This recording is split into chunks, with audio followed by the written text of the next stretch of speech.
نعم أعزائنا المشاهدين، تحتفل قامشلو اليوم بمئويتها من قلب حديقة آزادي في قامشلو، حيث تتواصل الفعاليات الفنية بمشاركة نخبة من الفنانين الكرد القادمين من أقليم كردستان وأوروبا، في مناسبة تستحضر فيها المدينة ذاكرتها وهويتها الثقافية. للحديث أكثر عن أجواء الاحتفال والمشاركين فيه ننتقل إلى مراسلتنا جيهان روج من حديقة آزادي في قامشلو. جيهان، مرحبا بك. مرحبا بك أيضا محمد.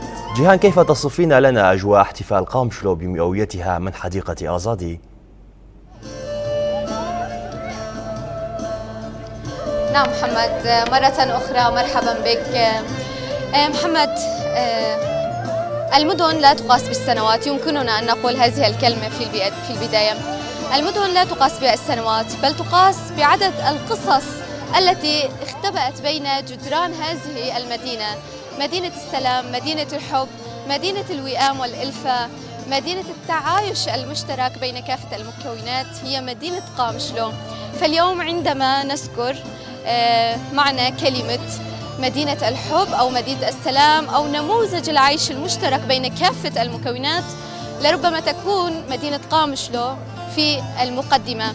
فعلى هذه الأرض بعرق وبتعب المكون السورياني والكردي والعربي والأرمني وباقي المكونات المختلفة نبتت السنابل على هذا الأرض. بتعبهم حفظت ذاكرة مليئة بالتاريخ، حفظ تاريخ سطرت أساطير في التاريخ على أرض هذه المدينة، مدينة قامشلو.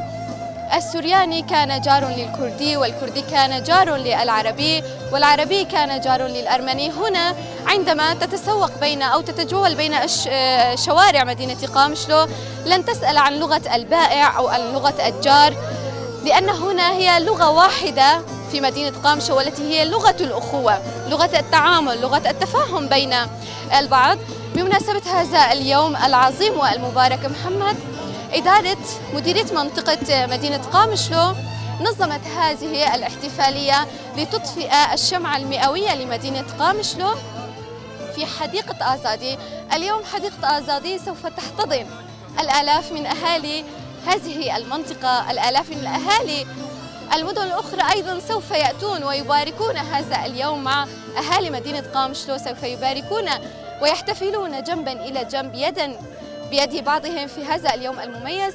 في هذه الحديقة اليوم حديقة آزادي مرة أخرى ستحتضن المكون السورياني، العربي، الكردي، الأرمني، جميعهم إلى جانب بعض، كل واحد بلغته وثقافته سوف يصعد على خشبة المسرح ليقدم عروض ليسترجع الذاكرة، ليسترجع العيش الذي كان يعيشه في التاريخ، ليحفظه مرة أخرى ويبنيه في ذاكرة الأجيال القادمة.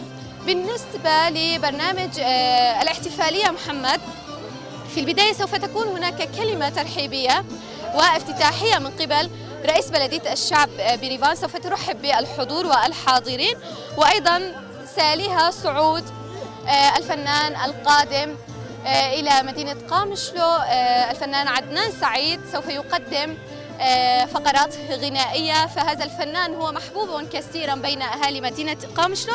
سيليها عرض سينفزيون حول مدينة قامشلو منذ بداية التأسيس وحتى اليوم الأول، كيف بنيت مدينة حديثة بأسرع وقت.